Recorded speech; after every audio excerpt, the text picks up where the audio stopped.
un drone ukrainien frappe à nouveau la Crimée.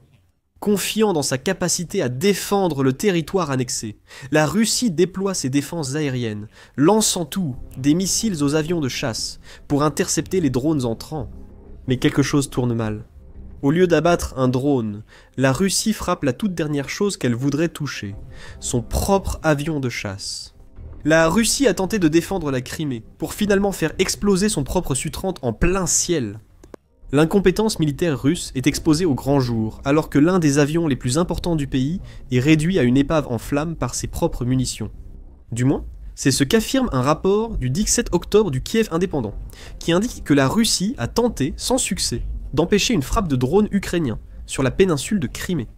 Dans la panique d'une défense manifestement précipitée, rapporte le média, la Russie a envoyé l'un de ses chasseurs Su-30SM dans les airs pour finalement abattre accidentellement ce même avion elle-même. Au milieu de tout ce chaos, l'affirmation provient de Dmytro Pletenchuk, qui est le porte-parole de la marine ukrainienne.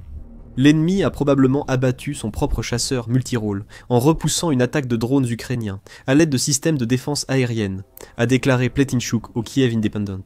Et cela ne semble pas être une simple spéculation sans fondement. L'affirmation de Pletenchuk repose sur une transmission radio interceptée qui semble démontrer exactement ce qui s'est passé au-dessus de la Crimée. Le canal officiel Telegram de la marine ukrainienne fournit plus d'informations, avec un message indiquant que le renseignement de la marine ukrainienne a reçu des interceptions radio concernant l'allumage de 2 moteurs et l'éjection de l'équipage de l'avion Su-30SM des envahisseurs russes, qui effectuait des missions dans la partie nord-ouest de la République autonome de Crimée temporairement occupée. Il n'y aurait aucune raison pour qu'une éjection soit effectuée, surtout pendant une frappe de drone ukrainien en cours, à moins que le Su-30SM ne soit en train de s'écraser. Seule l'Ukraine sait qu'aucun de ces drones ou missiles n'a touché le chasseur. Si cela avait été le cas, la marine du pays l'aurait presque certainement rendu public. Il n'y a donc que 2 conclusions possibles. Soit le Su-30SM a subi une défaillance technique qui a forcé son équipage à s'éjecter, laissant l'avion s'écraser. Ou, comme le suggère la marine ukrainienne, la Russie aurait peut-être abattu un de ses propres avions de chasse. Il est probable que l'ennemi, en repoussant l'attaque de drones à l'aide de systèmes de défense aérienne, ait abattu son propre chasseur multirôle. Le message télégramme de la marine ukrainienne indique donc que la marine ukrainienne et son porte-parole disent la même chose. C'est une humiliation pour la Russie. La Russie a repoussé l'assaut de drones ukrainiens, mais a perdu un Su-30SM à cause d'un tir ami, n'est-ce pas? Pas selon Pletenchuk que la presse Euromaidan cite. Les Russes auront moins de carburant après l'incendie d'un autre dépôt pétrolier aujourd'hui. Nous espérons que nos opérations en Crimée continueront à ce rythme si les Russes ont moins de carburant et qu'un dépôt de pétrole en Crimée est en feu. Cela nous indique que l'Ukraine a réussi des frappes directes avec ses drones. Il semble que la Russie était tellement occupée à tirer sur ses propres avions qu'elle n'a pas réussi à toucher les munitions entrantes qui représentaient une menace. La réussite de l'Ukraine est confirmée par 2 sources. Le canal Telegram Crimean Wind, souvent à l'origine des dernières nouvelles, et des preuves essentielles de frappes réussies en Crimée. Le canal a partagé une image et une carte qui semblent confirmer que les drones ukrainiens ont accompli leur mission en frappant l'aérodrome de Govardiskoye et une raffinerie de pétrole voisine. Crimean Wind explique que la carte indique les positions du dépôt de pétrole endommagé et de l'aérodrome sur l'une des images partagées. La photo montre 2 colonnes de fumée. La chaîne explique que celle de droite vient du dépôt de pétrole en feu, en commentant une photo montrant de la fumée à 2 endroits. Quant à la deuxième source, les forces spéciales ukrainiennes annoncent déjà au monde leur frappe réussie.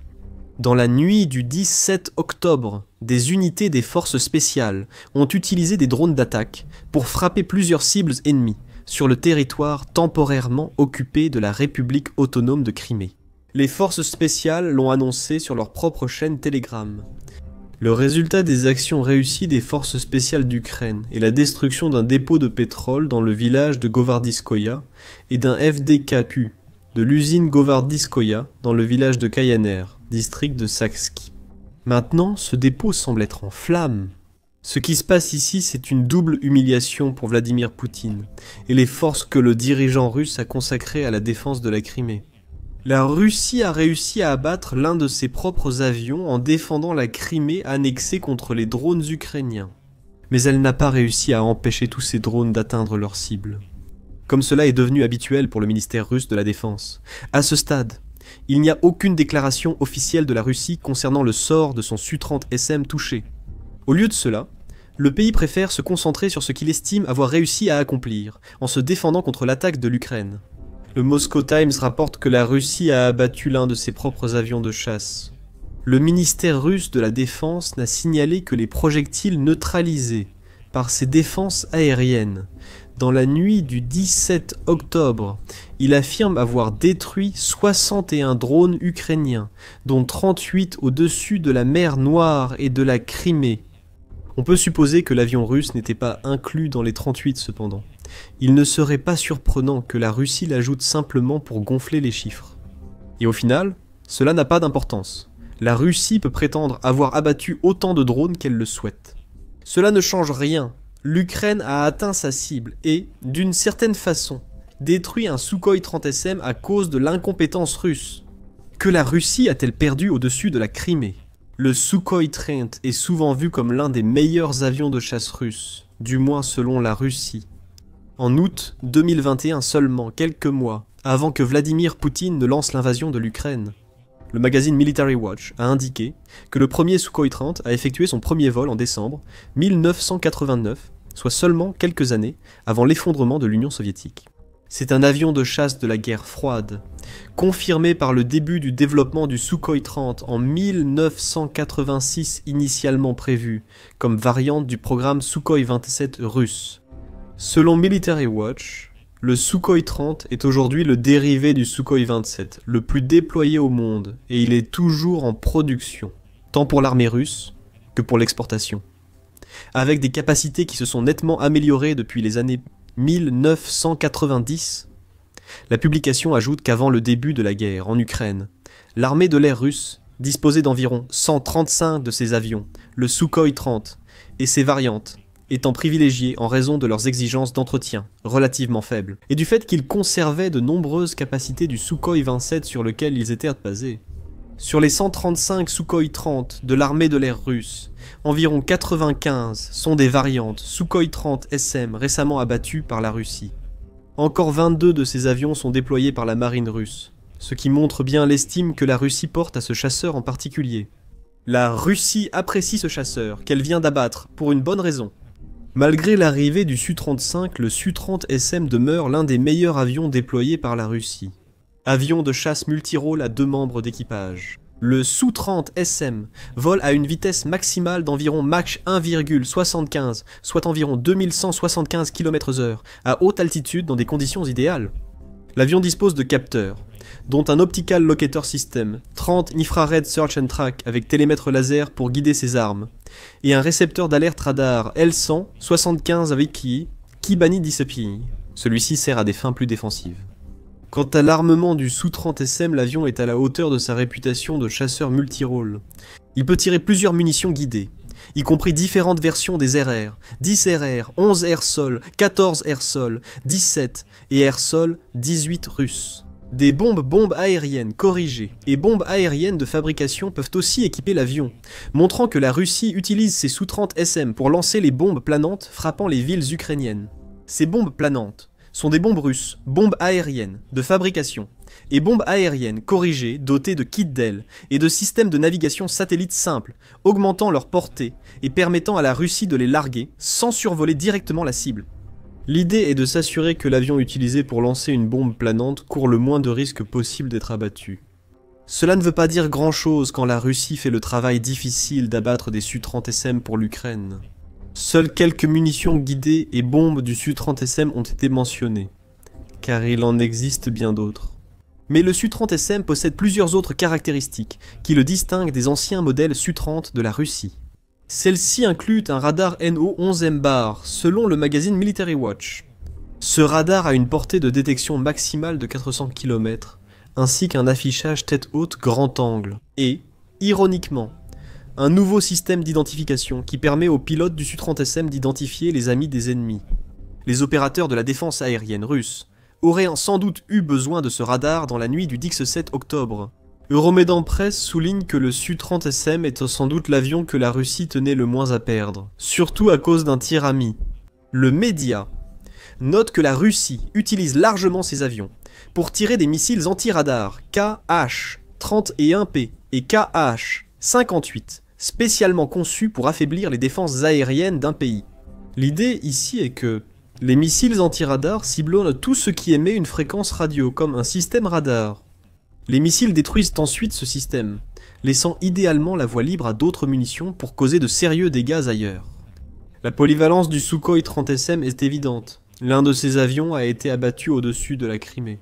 Toute future attaque aérienne de la Russie depuis la péninsule pourrait être moins efficace, car elle n'a plus l'avion tirant des missiles anti-radar. Ah, et le coût.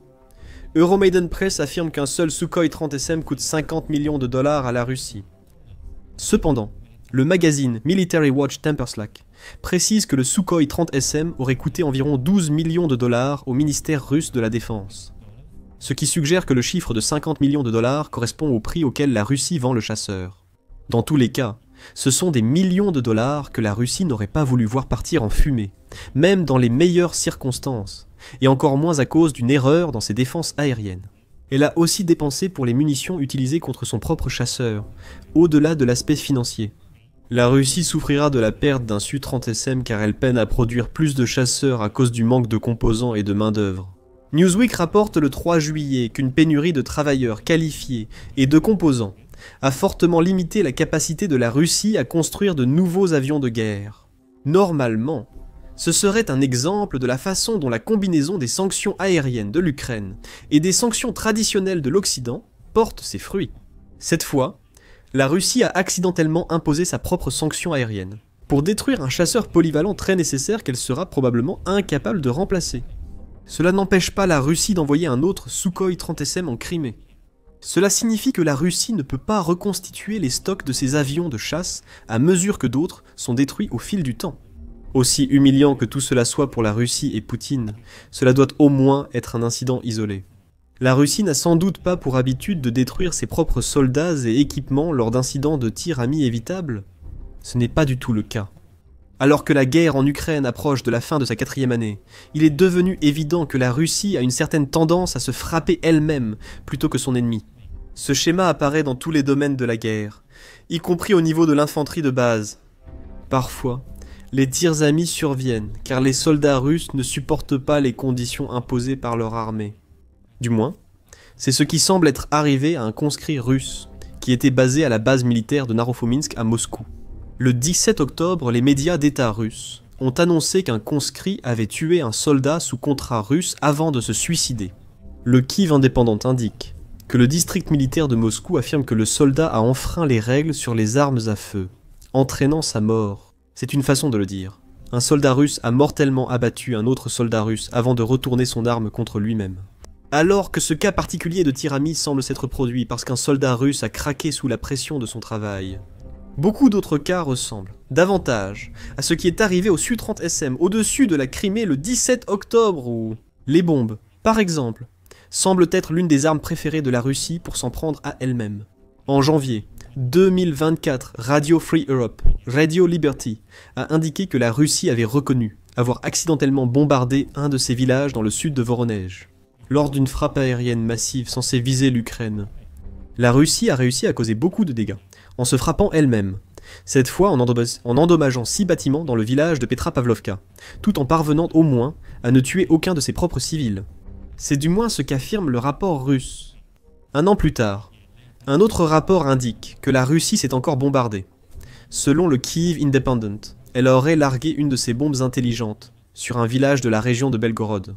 Ces bombes intelligentes, dotées des mêmes ogives FAB lancées par le Su-30SM, possèdent un module de navigation assurant leur précision.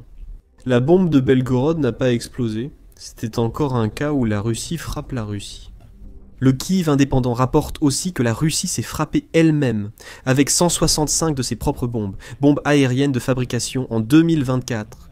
Et elle s'était aussi frappée avec 13 de ses bombes au 26 janvier 2025. Cela équivaut à une frappe tous les 2 jours, ce qui suggère qu'il y a un problème avec l'arsenal russe. Selon un rapport du Washington Post, ce problème viendrait de bombes russes, mal guidées, souffrant de dysfonctionnements techniques. Cela les a fait atterrir avant qu'elles ne franchissent la frontière russo-ukrainienne. The Outlook cite Ruslan Leviev, expert militaire d'un groupe de renseignement sur les conflits, qui a indiqué dans une mise à jour du front 2024 sur YouTube qu'un certain pourcentage des bombes russes est défectueux. Nous pensons que ces largages accidentels sont causés par le manque de fiabilité de ces kits, ce qui ne semble pas déranger l'armée de l'air. Comme évoqué, au 26 janvier, la Russie s'était déjà touchée avec 13 de ses propres bombes. Fin juillet, ce nombre atteignait 100 touchant souvent des zones civiles, parfois près d'écoles. Une vidéo précédente a découvert cette statistique folle, alors allez la voir pour en savoir plus sur ce qui ne va pas avec les bombes russes. Avec tout cela, il n'est peut-être pas surprenant que la Russie ait abattu l'un de ses propres Su-30 SME. Elle a certainement l'habitude de se frapper elle-même. Mais pour ajouter une dernière touche de sel sur la plaie, les nombreux incidents de tir amis en Russie ne sont pas seulement causés par des fantassins fous ou des bombes égarées. Parfois, la Russie fait simplement ce qu'elle semble avoir fait le 17 octobre et détruit l'un de ses propres avions. En avril 2024, la nouvelle voix de l'Ukraine a indiqué que la Russie avait perdu au moins 13 avions à la suite d'incidents de tir amis en un peu plus de 2 ans de guerre avec l'Ukraine. Il s'agit des conclusions d'un média russe appelé The Insider, qui affirme avoir fondé ses résultats sur des déclarations provenant de sources russes, y compris plusieurs médias d'État. Cette dernière source est à peu près aussi définitive qu'on puisse l'être en termes de confirmation que ces incidents se sont réellement produits. Les pertes de la Russie se sont élevées à 4 de ces Su-35-3, de ces Su-34, 2 avions de détection et de commandement A-50U, ainsi qu'un exemplaire de chaque, le chasseur Su-27, l'hélicoptère de transport Mi-8 et l'hélicoptère Mil-Mi, 24. D'autres rapports citent des totaux différents, mais l'ampleur globale des pertes reste cohérente. Gardez à l'esprit que ce sont les 13 dont les médias russes ont parlé. Il pourrait y en avoir beaucoup d'autres. En décembre 2024, au moins un avion de plus figurait sur la liste. Cette fois, c'était un hélicoptère Ka-52 selon Defense Blog. La chaîne Telegram russe Pro-Guerre Fighter Bomber a révélé, à titre préliminaire, notre défense aérienne lors du rapport sur la perte du Ka-52. En 2025, le Su-30SM en Crimée n'est même pas le premier chasseur russe abattu par la Russie. En juin, le Kyiv Post a rapporté que la Russie avait accidentellement détruit l'un de ses Su-25 près des localités de Solidar. Fighter Bomber a de nouveau signalé l'incident. Étonnamment, la même chaîne Telegram a également publié une vidéo de ce qui semble s'être passé. La vidéo montre 2 Su-25 volant ensemble, jusqu'à ce que l'un tire inexplicablement un missile sur l'autre. L'avion visé s'embrase avant de s'écraser.